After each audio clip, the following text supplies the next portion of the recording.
So, if I could single out one particular thing that I'm doing or that I did when I started out on my journey to work on my self confidence and to find my voice again, if there was only one thing that I did and I didn't do anything else, I didn't meditate, I didn't stand in front of the mirror, actually, I didn't do that. I didn't tell myself I love you 10 times, etc. And I didn't journal, and I didn't tell myself like kind, powerful affirmations. What is the one thing that I would do? So I want to simplify this process for you guys because for those of you who are finding your way back to your self confidence, it can feel really overwhelming. Like you receive so many tips and advice online based on what the other person's experience has been, whether or not if they have gone through um, the process of rediscovering their own self confidence or not. It could be very different coming from different people.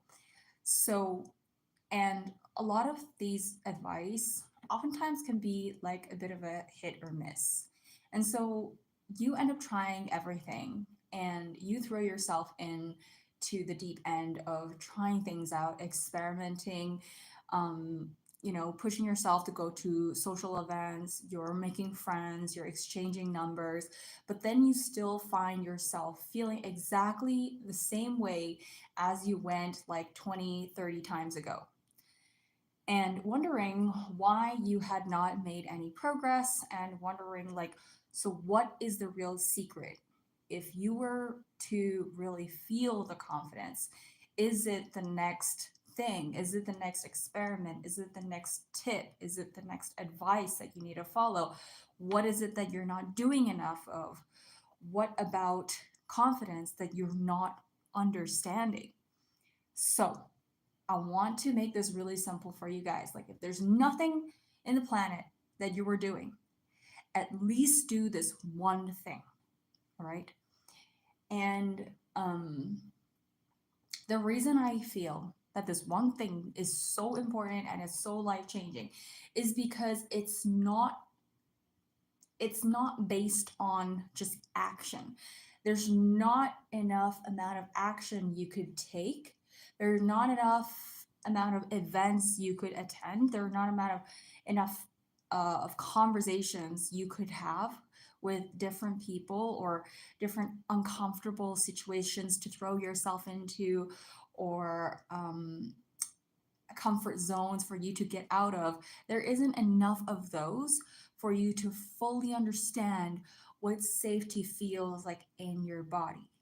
So if you have the opportunity to really just take a note, paper, take a pencil, and write it down in front of you, just remember this one thing. And you don't have to remember anything else. You could throw all the advice, all the tips out the window, forget anything I ever said.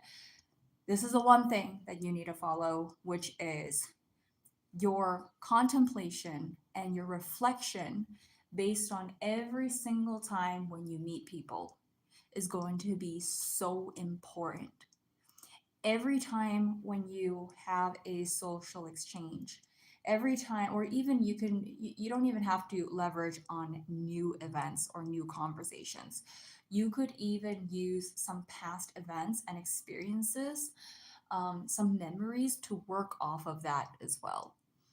Um, and the power in the contemplation and the reflection is in allowing yourself to understand the emotional substance that you're working with. So, whatever it is that you fear in that situation, or whatever it is that you're picking up in that social dynamic.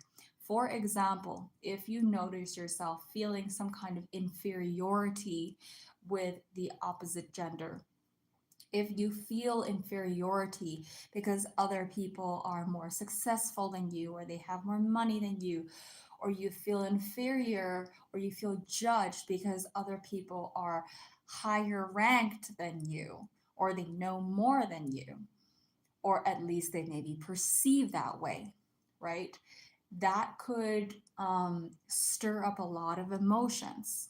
So, in a situation like that, it's very hard for us to kind of dissolve those emotions in that moment, especially when you're already feeling nervous and your mind is going at like 500 miles per hour.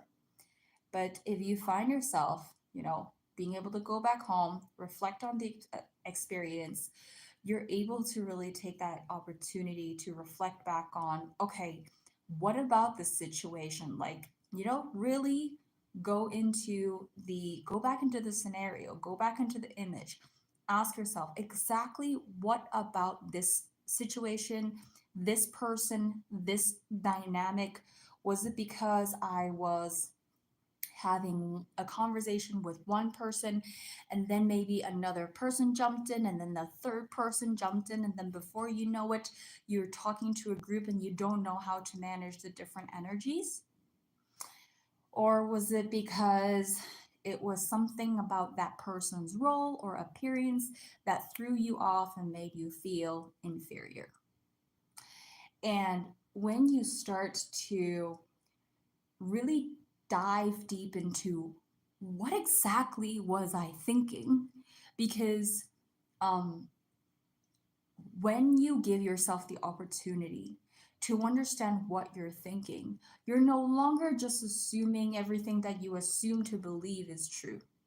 You're starting to question yourself. Okay, well, this is what I was thinking. Is that true? Is that valid?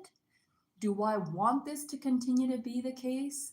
Do I want to operate under the assumption that everybody is smarter than me? Or do I want to operate under the assumption that I am an inconvenience to other people's time, and that I'm taking up too much time and space, and that no one is ever interested in my story? As a matter of fact, I don't even think my story is interesting, right?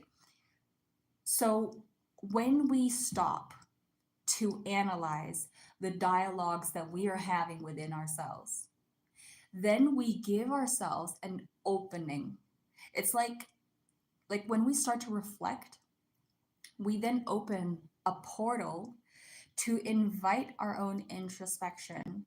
So then we can start to begin to challenge our own assumptions, our thoughts, our dialogue, our narrative, and everything that we assume about ourselves and other people, as well as our interactions with them and how they perceive us. This is going to be so healthy, so helpful for you guys.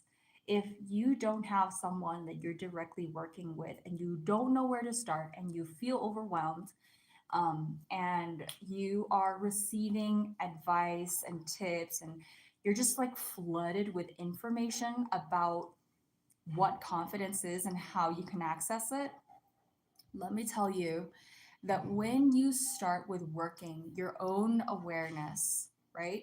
And this work can really only be done by you guys. Like, it cannot be spoon fed to you. I can be here to guide you. I could be here to tell you, hey, this is what you can pay attention to. In the end of the day, you still need to do it. You still need to be the one that reflects it. I can't do the reflection for you. I can prompt you to go in the direction of, hey, this is where you can look. This is where you can find the answers. This is how you can start talking to yourself.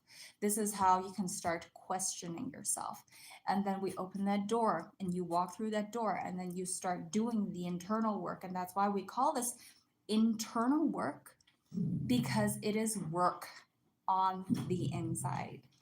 So I am so happy that I managed to get this message out to you guys today, because I know that this is something that, honestly, if you didn't do anything else to work on your confidence, to connect with yourself, if you didn't do anything else, this alone is going to change your life. So stop throwing yourself into a new event. Stop throwing yourself at new friends. You don't need to just keep continuing to expose yourself to new people, new situations. Get out of your comfort zone, numb yourself from the discomfort. You don't need to do all of that. There is a faster way. There is a more straightforward way. It may not be the most convenient way because, yes, let's admit it, it's uncomfortable to look at these emotions. It's uncomfortable to sit with your loneliness. It's uncomfortable to deal with the emotions that you haven't confronted or that maybe you have been hiding from. But it is the most straightforward way to get there. I can vouch on that. I can vouch for that. I'm willing to put my name on the line for that. So definitely give this a try. I feel very confident about this. Let me know what you guys think in the comments. And thank you so much for tuning into this video, and I'll see you next time.